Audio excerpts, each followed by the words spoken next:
Mielőtt még nekilátnánk a betakarításnak, először tekintsük át az öntözés szám adatait. Így néz ki most a parcella fentről. A legelső öltözés alkalmával a 10 órás programot alkalmaztuk, ami azt jelenti, hogy ezen az oldalon 4x10 óráig ment a tifon, itt a másikon pedig 4x3-ig. Tehát összesen 52 óráig. Ez alatt 172 liter üzemanyag fogyott el, illetve 1,4 millió liter víz került kijuttatásra. Aztán a második öntözés pontosan ugyanígy zajlott. A harmadik alkalommal már átváltottunk a 17 órás programra, vagyis a hosszabb oldalon 4x17, a rövidebben pedig 4x5,5 óra kellett hozzá. Az összesen 90 óra. Ez alatt 297 liter üzemanyag fogyott el, valamint 2,4 millió liter víz került a dohányföldre. A negyedik öntözésnél ugyanez zajlott el ismét.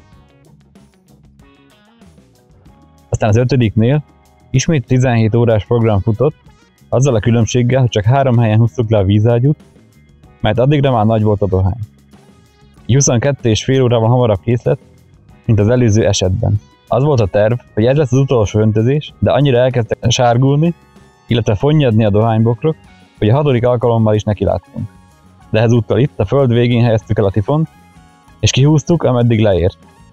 Mivel itt lent már akkor jóval nagyobb volt a dohány, így ezt már feleslegesnek tűnt locsolni. Tehát az utolsó öntözés 3x17 óráig tartott. Így hát összesen 402,5 órát ment az agregátor. És minden órában 3,3 liter üzemanyagot égetett el, vagyis kb. 1330 liter. Ezért a 3,3 liter naftáért cserébe mindig kaptunk 27 000 liter vizet. Ez annyi, mint 10.867.500 liter összesen. Ezzel az öntözés szezon az idénre befejeződött, de ez nem azt jelenti, hogy ennek a sorozatnak is vége lesz. Ugyanis a dohányt még haza kell szállítani, utána meg kell, hogy száradjon, és csak akkor fog kiderülni, hogy egyáltalán volt-e értelme ennek az egésznek. Összesen 161 sor dohány van kint a földben, tehát ha minden nap 4 sort haza tudunk vinni, és fel tudunk akasztani, akkor nagyjából 40 napot fog igénybe venni a betakarítás.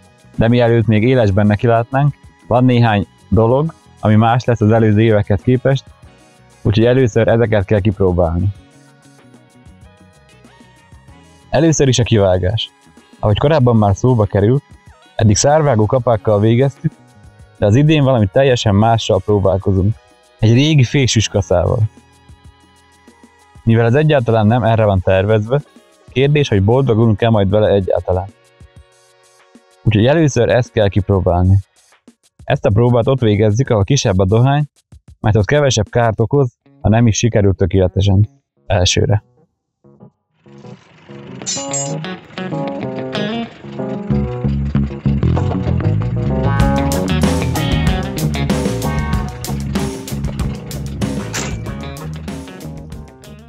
Ki kell tapasztalni, hogy milyen gyorsan kell menni, illetve mekkora gázzal.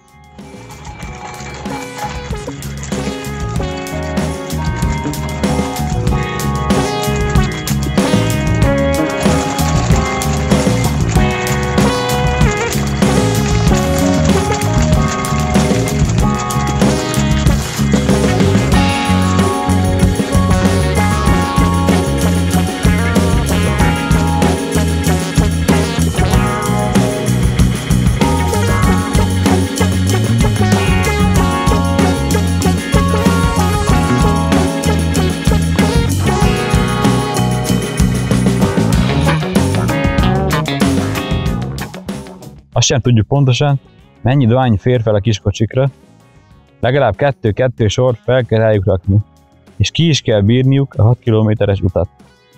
40-szer.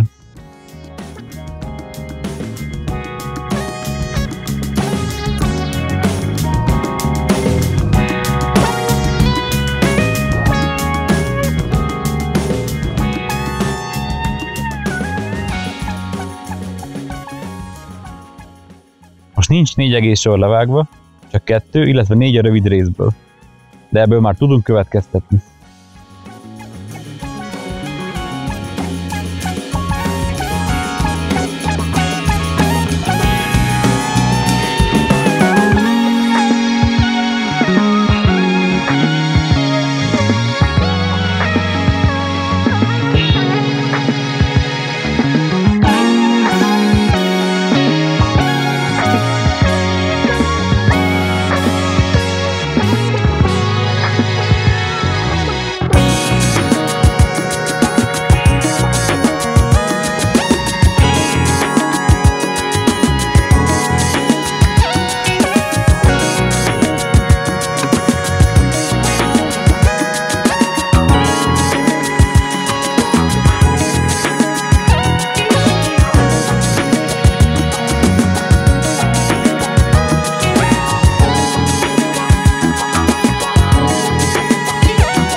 Az lenne a lényeg, hogy délután vágjuk ki a dohányt, ez reggelig a földön fekszik, megfonnyad, elveszíti a súlyának nagyjából 20%-át, ezután kezdünk dolgozni vele tovább.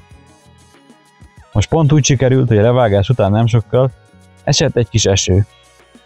Ez azt eredményezte, hogy egyáltalán nem fonnyadt meg a dohány. Ezért nagyon nehéz volt vele dolgozni. Ilyenkor sokkal könnyebben letörnek a levelek, illetve nem is lapul annyira össze a kocsin, ezért jóval nagyobb rakásnak látszik.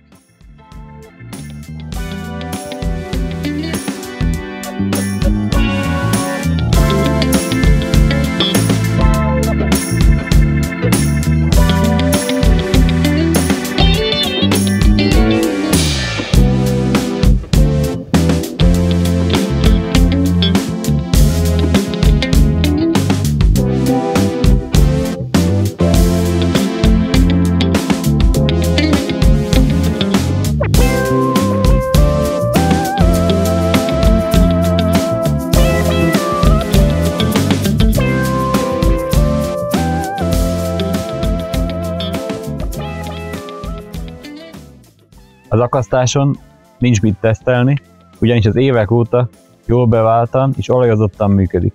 Úgyhogy amikor legközelebb találkozunk, már teljes kapacitással, élesben fogunk dolgozni.